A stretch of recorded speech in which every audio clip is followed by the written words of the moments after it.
Okay, so in this video, we're going to cover the legislative program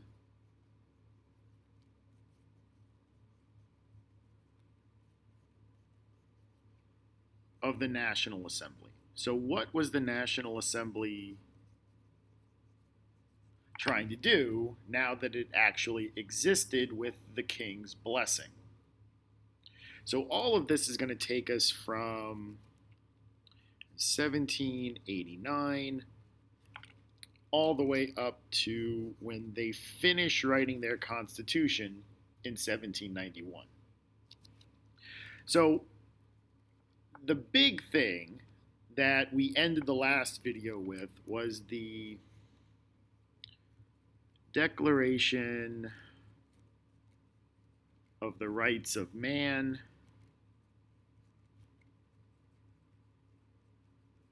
and of the Citizen. Basically, this was like a combo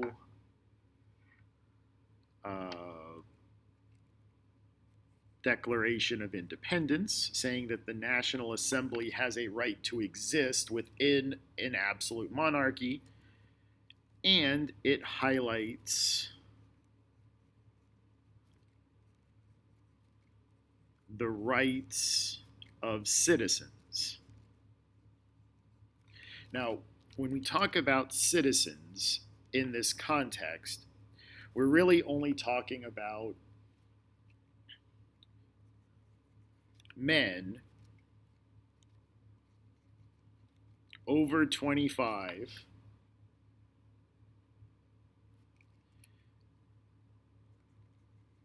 who paid a certain amount of taxes.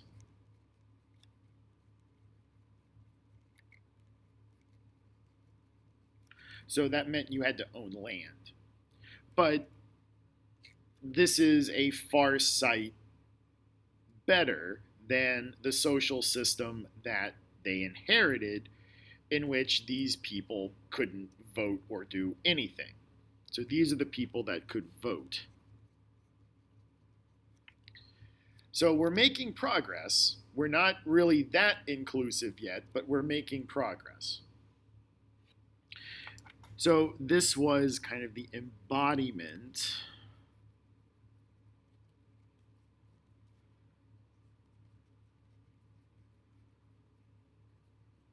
of Enlightenment ideas in the French Revolution. So if we want to think about this, this is their version of Locke. For the Americans, it was the Declaration of Independence. For the French, this is their interpretation of John Locke's stuff.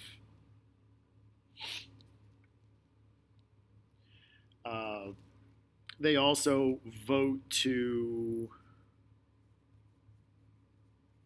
abolish the feudal system.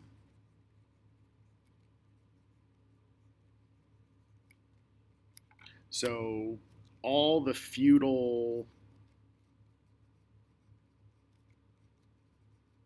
taxes and privileges disappear overnight.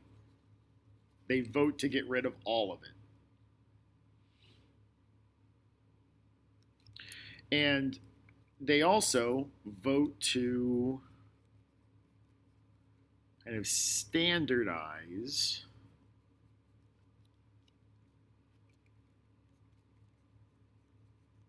France's weird overlapping map of jurisdictions.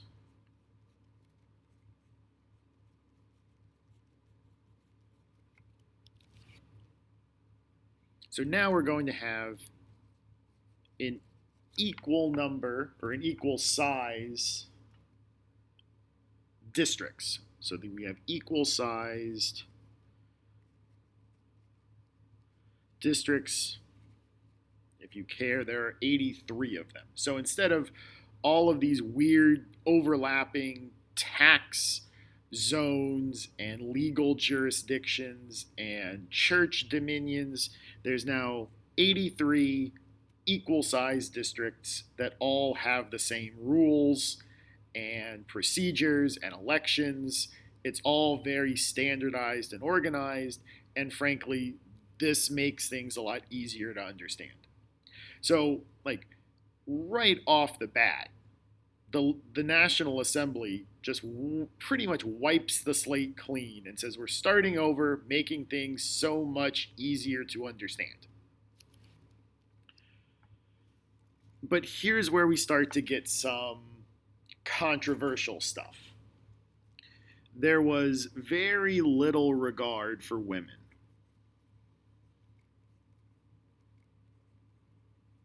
As we've noted throughout the Enlightenment, women play a background role. So there's little regard for women in terms of actual legal rights or legal responsibilities, although there were a few attempts to do this. Divorce is legalized.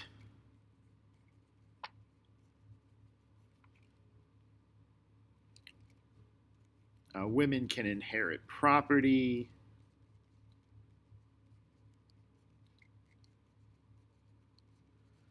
Baby steps.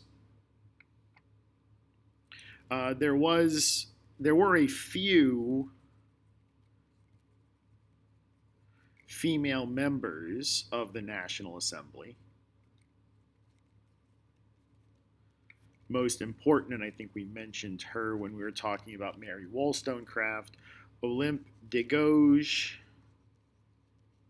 who wrote the Declaration of the Rights of Man and Female Citizen.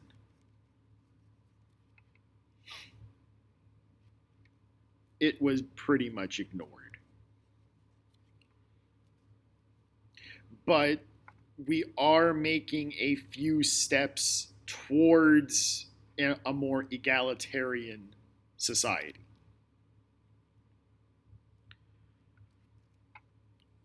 The last thing that the National Assembly tries to do, and here's where the National Assembly starts to show some cracks in its united front, is the last major set of reforms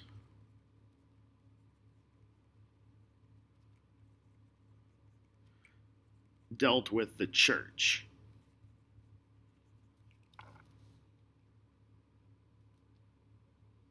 Now, remember that members of the First Estate were early allies of the Third Estate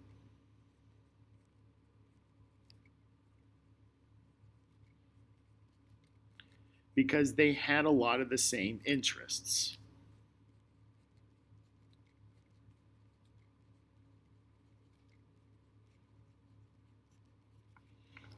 You guys are poor, we're poor. You guys see that the tax money isn't going to do what it's supposed to do. The same thing goes with the church donations, the tithes. So they had a lot in common. So poor priests wanted an equal share of the tithe money.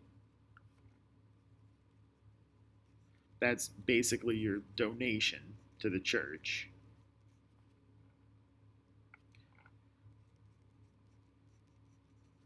Just like the poor Third Estate people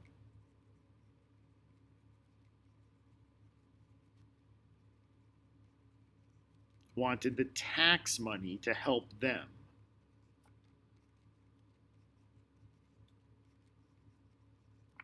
So there was a lot of overlap in their interests. But these reforms of the church are going to kind of betray the First Estate.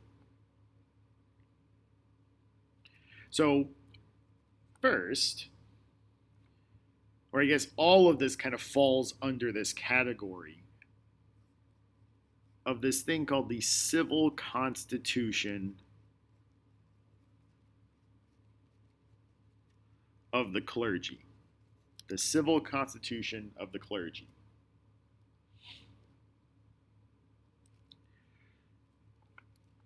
There is a lot in here that regular priests just could not get around. They just could not accept some of the stuff in this piece of legislation.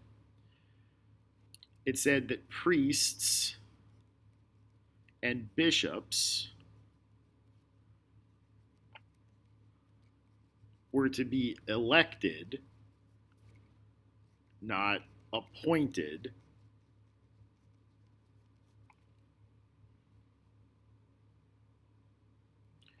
They weren't allowed to acknowledge the authority of the Pope.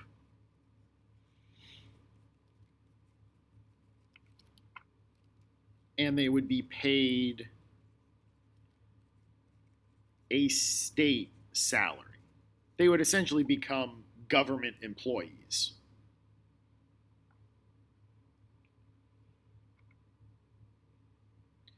So there's a lot in there that priests, regular priests, just can't agree to, especially this part about not acknowledging the authority of the Pope.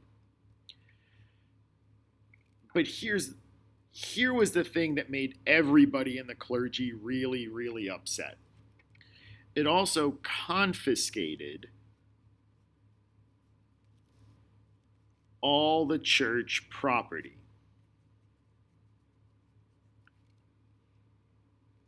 And they did this to pay the debts of the government. Remember, the church owned about 10% of all the land in France. And so what they did is they just took all that land and sold it to pay the debts of the government. This makes the clergy really, really upset. And it basically splits the clergy in half. There are those that go along with it, and these guys are called Civic Priests.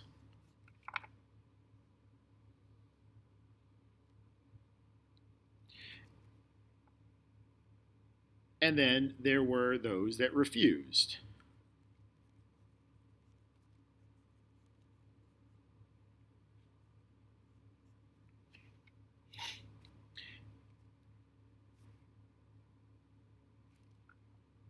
And what this did was it also split the people of France.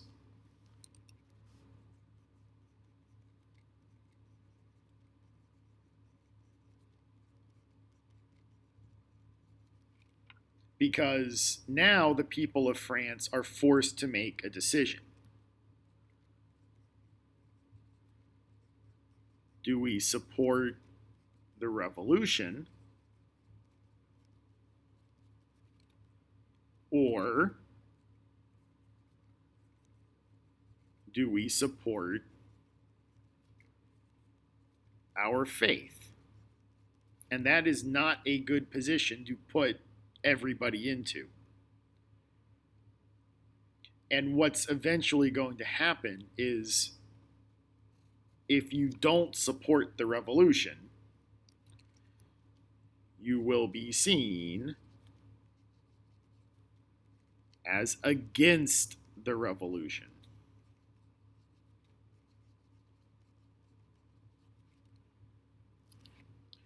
We're not quite there yet, but eventually we'll get to the point where if you don't support what the people in power are doing, you'll be seen as against what they're doing. And so if you refuse to go along with this kind of secularization of the church, then you'll be seen as a counter-revolutionary. So if you choose your faith over the government, there's a good chance that you will be considered suspect. But with all of this being said, at this point, it seems like the system is kind of sort of stable. So as we move through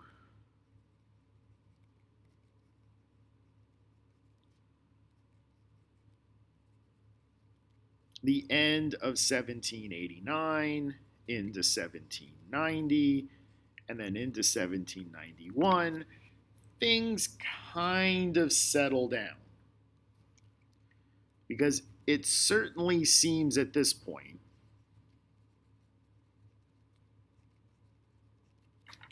that everything is stabilizing.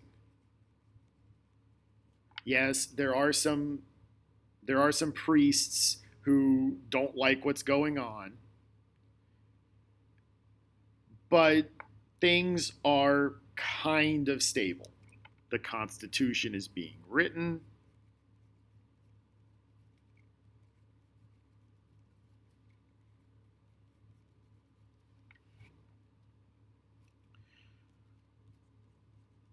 Louis seems to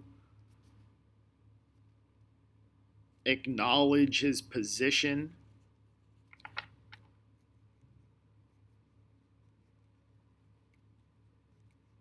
In the new constitutional monarchy.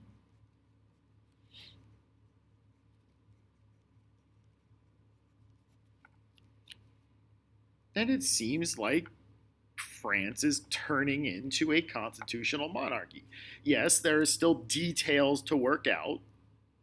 The Constitution isn't finished until September of 1791. But at the moment, everything looks pretty okay. Now, there are two things that are going to upset this pretty okay nature. The first thing is that while all of this stuff has been going on at Versailles, in Paris, a new group of radicals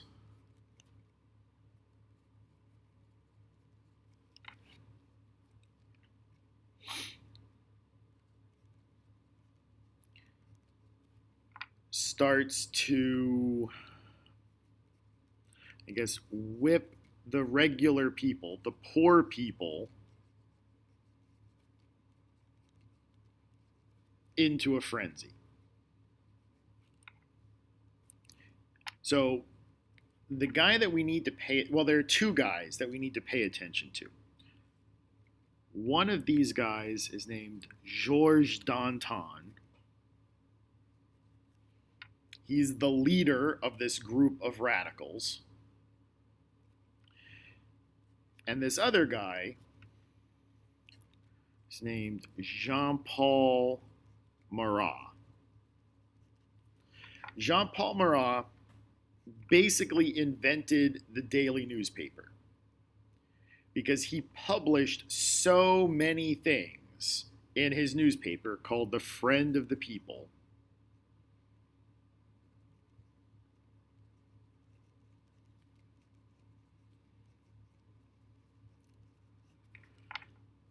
The Friend of the People. He used this newspaper to whip people into an anti-monarchical frenzy. These guys hated the monarchy and wanted a republic. And one of the first things they did, one of the first real examples of their influence, was what's called the Women's March.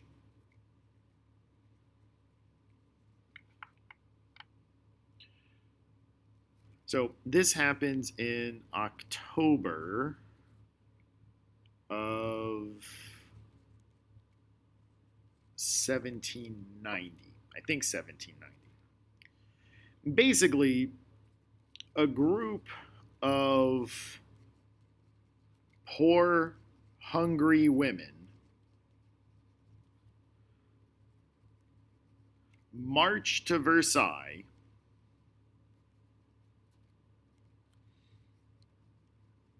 and demand bread. Because remember, everybody in Paris is still hungry.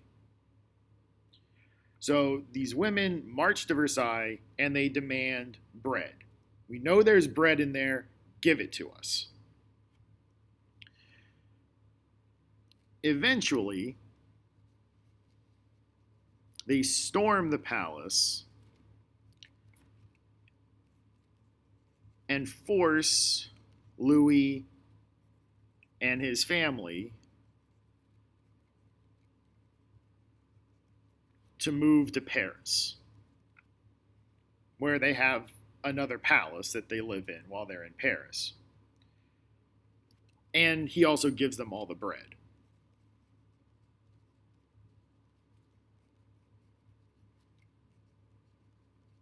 He gives them all the bread and the flour they had in the palace. And one of the things we have to keep in mind throughout all of this is that Louis is not a bad guy. Louis is just a horrible king. He's not good at it. He's a good man. He loves his family. He loves his wife. He wants to do the right thing. He's just really, really bad at being the king. So a lot of what happens to Louis and to France during the Revolution is simply because he's not good at his job. He's not a bad man. He's a good man. He just makes a bunch of boneheaded decisions. So this is one of the things that's going to kind of upset this stability of the constitutional monarchy. The other thing is one of these boneheaded decisions that Louis is going to make. So while it appears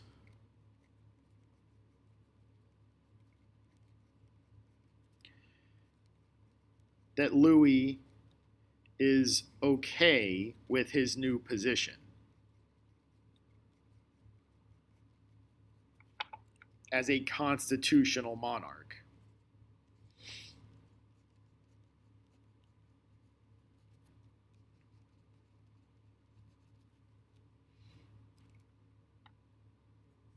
he secretly hates it.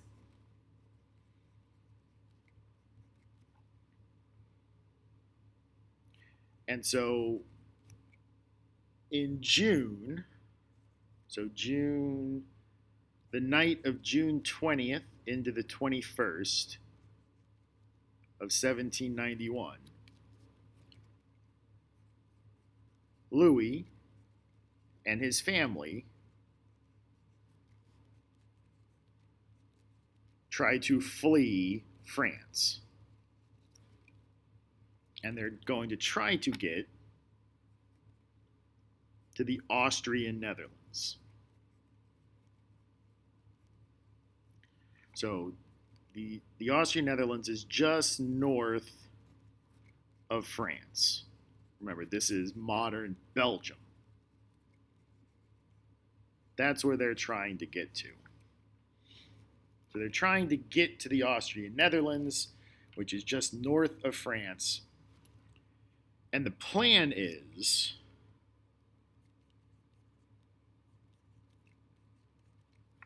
they want to link up with Marie Antoinette's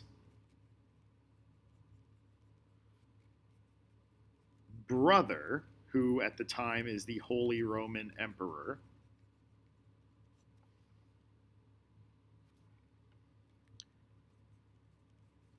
invade France, and topple the revolution. That's the plan. The problem is they get caught. They get caught trying to flee France. And this whole event is called the Flight to Varennes. Varennes is a village right on the border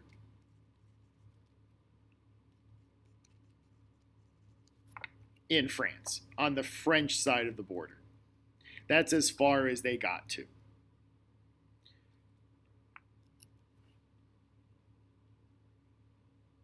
A mailman in Varennes noticed the king. The king was dressed up in commoner's clothes. He was pretending to be the carriage driver.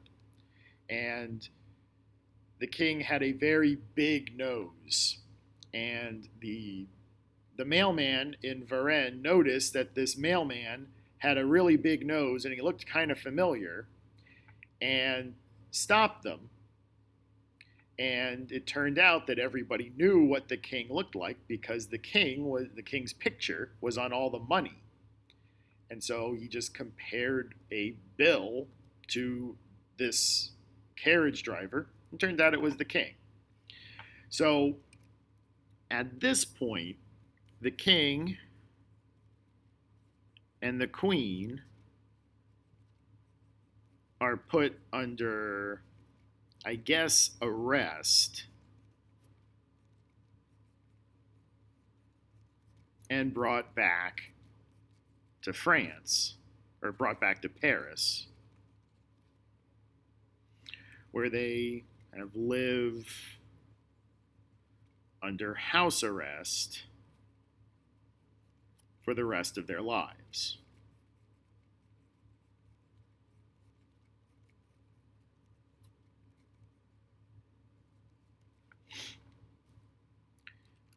While all this is being done, the Constitution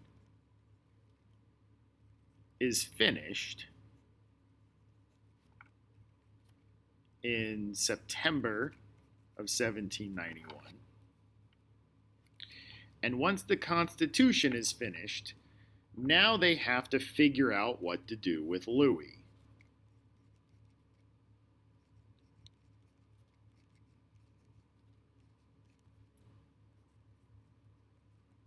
Now they have to figure out what to do with Louis because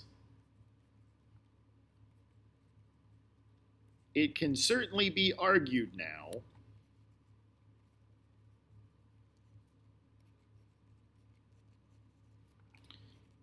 that the king was trying to commit treason.